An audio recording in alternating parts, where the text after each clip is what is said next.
परराज्यातून येणाऱ्या वाळूवर zero royalty. वृत्तसंस्था 1 जुलै.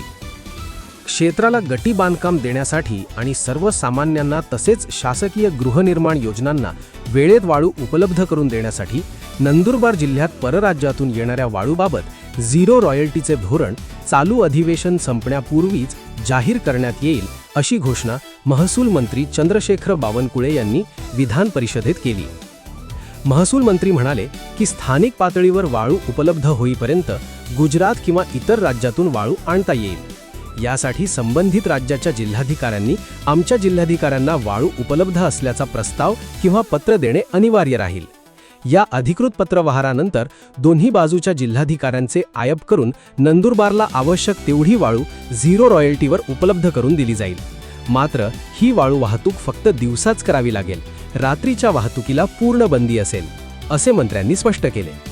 विदर्भातील आमदार प्रणय फुके यांनी विचारलेल्या प्रश्नाला उत्तर देताना त्यांनी सांगितले की हा नियम केवळ नंदुरबार पुरता मर्यादित नसून भंडारा, गोंदिया, चंद्रपूर, अमरावती या सर्वच जिल्ह्यांना लागू राहील. मात्र ज्या जिल्ह्यांमध्ये स्वतःची वाळू मुबलक प्रमाणात शिल्लक आहे तिथे परराज्यातील वाळूला प्राधान्य दिले जाणार नाही.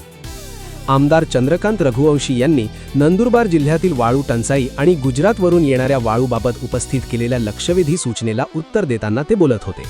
तसेच वाळू आणि इतर गौण खनिजांची अवैध वाहतूक पूर्णपणे रोखण्यासाठी केंद्र सरकारच्या रेलटेल कंपनीच्या माध्यमातून ऑनलाईन मॉनिटरिंग प्रणाली विकसित करण्यात आल्याची माहितीही त्यांनी दिली.